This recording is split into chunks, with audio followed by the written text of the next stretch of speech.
बहुत लंबे समय पहले मिस्र के देश में एक ताकतवर बादशाह रहता था जिसे हम फिरौन कहते हैं। फिरौन का दिल बहुत कठोर था और उसका घमंड आसमान छू रहा था। वो अपने आप को खुदा समझ बैठा था। फिरौन ने कहा, मैं ही इस दुनिया का मालिक हूं, मेरा कोई मुकाबला नहीं। उसका शासन अत्यंत कठोर था और उसने अपनी ताकत से लोगों पर बहुत जुल्म किया। उसने अपनी कौम यानी अपने लोगों को गुलाम बनाकर रखा था और उन्हें उनकी इबादत करने से मना कर दिया था। इस घमंड और अत्याचार के बीच अल्लाह ताला ने हजरत मूसा अलैहिस्सलाम को नबी बनाया। उनका काम था फिरौन को सच का पैगाम देना और उसे रोकना।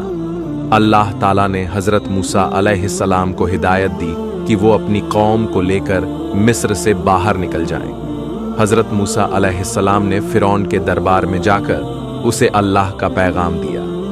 उन्होंने कहा, ऐ फिरौन, अल्लाह ताला की तरफ से मैं तुम्हें सच का पैगाम देने आया हूं। सिर्फ एक खुदा है जो सारे जहां का मालिक है। तुम्हें चाहिए कि तुम अपना घमंड छोड़ दो और उसी की इबादत करो। लेकिन फिरौन ने उसकी बात को मानने से इनकार कर दिया। उसने कहा, तुम कोई जादूगर हो, मेरे अलावा कोई खुदा नहीं है। फिरौन के इस घमंड ने उसकी बर्बादी की नींव रख दी थी। हजरत मूसा अलैहिस्सलाम ने अल्लाह के मोज़ेज़े दिखाए।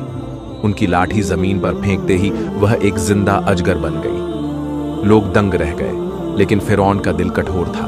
उसने मोज़ेज़े को जादू कहा। फिर अल्लाह ताला ने हजरत मूसा अलैहिस्सलाम को हुक्म दिया कि वे अपनी कौम को लेकर मिस्र छोड़कर जाएं। रात के अंधेरे में हजरत मूसा अलैहिस्सलाम और उनकी कौम चुपचाप निकल गए। सुबह होते ही फिरौन ने अपनी पूरी फौज के साथ उनका पीछा किया। हजरत मूसा अलैहिस्सलाम और उनकी कौम एक बड़ी नदी के किनारे आ पहुंचे। लोग घबरा गए क्योंकि पीछे फिरौन की फौज थी और सामने नदी। लेकिन हजरत मूसा अलैहिस्सलाम ने अल्लाह ताला से दुआ की और अपनी लाठी नदी पर मारी। तभी एक बड़ा मौजिज़ा हुआ।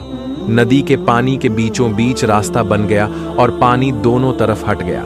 एक सूखा रास्ता बन गया जिससे हजरत मूसा अलैहिस्सलाम और उनकी कौम सुरक्षित होकर नदी पार कर गए।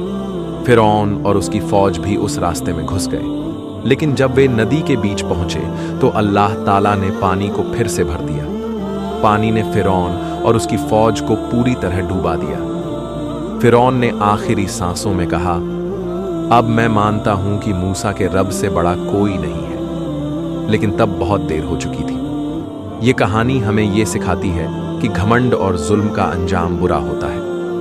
जो लोग अल्लाह ताला पर भरोसा रखते हैं उनके लिए कोई भी मुसीबत बड़ी नहीं होती। फिरौन एक ऐसा बादशाह था जो खुद को भगवान मानता था।